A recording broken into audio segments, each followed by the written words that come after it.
और मिलकर हम लोग ये हाथ देखते हैं। अब आप अपनी हथेली की रेखाओं को इनसे मिला लीजिए, आपके समझ में आ जाएगा। देखिए, ये होती है लाइफ लाइन,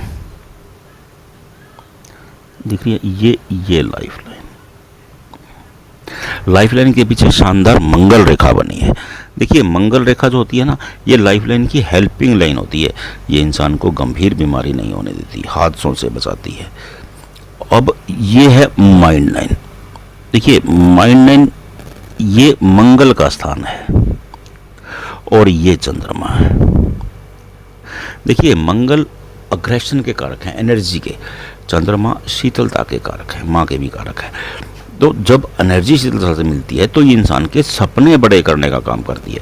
जितनी चंद्र रेखा चंद्रमा पर जाएगी, मंगल रेखा, ये इंसान के सपने उतने बड़े होते जाएंगे। अगर ये यहाँ रहती है तो सपने सामान्य हो जाएंगे, अगर ये यहाँ आती है तो सपने और बड़े हो जाते हैं। देखिए, ये अनेक रोगों की, देखिए इनकी जो रेखा स्पाट है, सीधी सपाट रेखा है। सीधी सपाट रेखा का मतलब है कि ये ऐसे इंसान सीधे सपाट हैं। ये लोग सीधे रहते हैं, छल कपट नहीं समझते हैं, छल कपट की भाषा नहीं जानते हैं। अब ये है इनकी हार्ट लाइन। आप हार्ट लाइन को देख लीजिए, ये गो पूछ बना करके शुरू हुई है। जब हार्ट लाइन गो पूछ बनाती है तो इंसान नेक होता है। विशेषकर उनकी जो संतान होती है वो बहुत उत्तम होती है। और ये आगे आकर के त्रिशूल बना रही है। देखिए ध्यान से, हस्तरेखा शास्त्र कहता है कि हथेली में कहीं भी त्रिशूल बनता है, ऐसे लोगों पर भगवान शिव की विशेष अनुकंपा होती है, क्योंकि त्रिशूल भगवान शिव का यंत्र है। अब मैं बात करता हूँ लक लाइन की। देखिए, इनकी लक लाइन त्रिभुज बना करके शुरू हुई केतु पर।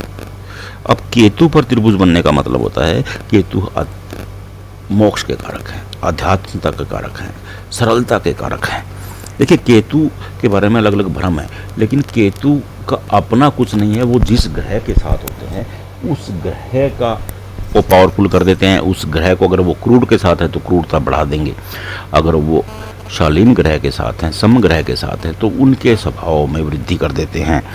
अब ये सीधी आई, बिल्कुल सीधी, देखिए स्पॉट, ये राजयोग रेखा भी है और नीचे आकर के एक ऐसे फिश बन गई।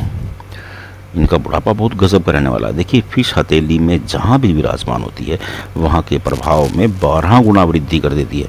और ये आपके धन भाव में विराजमान है। अब अपनी हथेली में देखते रहिए, आपकी हथेली में अगर फिश बन रही है तो कहाँ बन रही है, आप कमेंट बॉक्स में हमसे पूछ लीजिएगा। और ये अब मैं आता हूँ सनलाइन पर। ये देखिए, इनकी सनलाइन है, ये वाई बना रही है।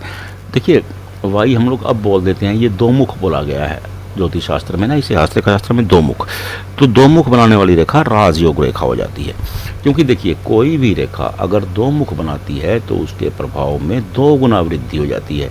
और सूर्य ऐश्वर्य के कारक हैं, सूर्य नेम एंड फेम के कारक हैं, प्रसिद्धि के कारक हैं, तो ये उसमें 2 गुना ज़्यादा वृद्धि कर देगी। और इनकी हथेली में एक शानदार योग ये है, ये इनकी बुध रेखा सूर्य रेखा पर आकर के मिल गई। देखिए, ज्योतिष कहता है बुध भाग्य के कारक हैं, धन के कारक हैं, व्यापार के कारक हैं, वाणी के कारक हैं। अगर बुध सूर्य से मिलते हैं या बुध सूर्य के संपर्क में आते हैं तो उदय हो जाते हैं, मतलब भाग्य उदय हो जाता है। और इनकी हथेली में ये 49 में हो रहा है। देखिए, इसे एक नाम दिया गया है, आप नेट पे भी सर्च कीजिएगा, बुद्धादित्य योग, मतलब भाग्य का पुनः उदय हो जाना। अब इसके साथ ये जो रेखाएं बनी हैं ये धन रेखाएं कहलाती हैं। बुध, क्योंकि बुध धन के भी कारक हैं, वाणी के भी कारक हैं, व्यापार के, कारोबार के, तो ये शानदार धन रेखाएं हैं इनके हथेली में। हालांकि इससे ऊपर एक छोटा सा एक्स बना है, ये उलझन पैदा करता है। इनको ये उलझन देगा 45 से लेकर के 49 तक या 50 तक, उसके बाद शानदार लाइफ रहेगी, थोड़ी सी टेंशन क्रिएट हो जाएगी ये। अब ये अचीवमेंट्स लाइन्स हैं, आपकी हथेली में हैं। जिनकी हथेली में अचीवमेंट्स लाइन्स होती हैं वो कभी गरीब रह ही नहीं सकता, क्योंकि अचीवमेंट्स गरीबी में नहीं मिलती है। रक्षा वाले को कोई अचीवमेंट नहीं होती है, वो तो दिहाड़ी कमानी है उसने और रोटी खानी है, बस इतनी सी बात है। अचीवमेंट्स लाइन्स उस आदमी की हथेली में होती हैं जिनकी महत्वाकांक्षाएं बड़ी होती हैं और वो महत्वाकांक्षा को पूरा करने के लिए जमकर मेहनत करते हैं। अब आप अपनी हथेली में मिला करके देख लीजिए, अगर आपकी हथेली में ऐसी रेखाएं हैं या इनसे मिलती जुलती रेखाएं हैं तो मस्त रहिए। अगर नहीं समझ में आ रहा है तो कमेंट बॉक्स में भेजिए, हम आपको बता देंगे।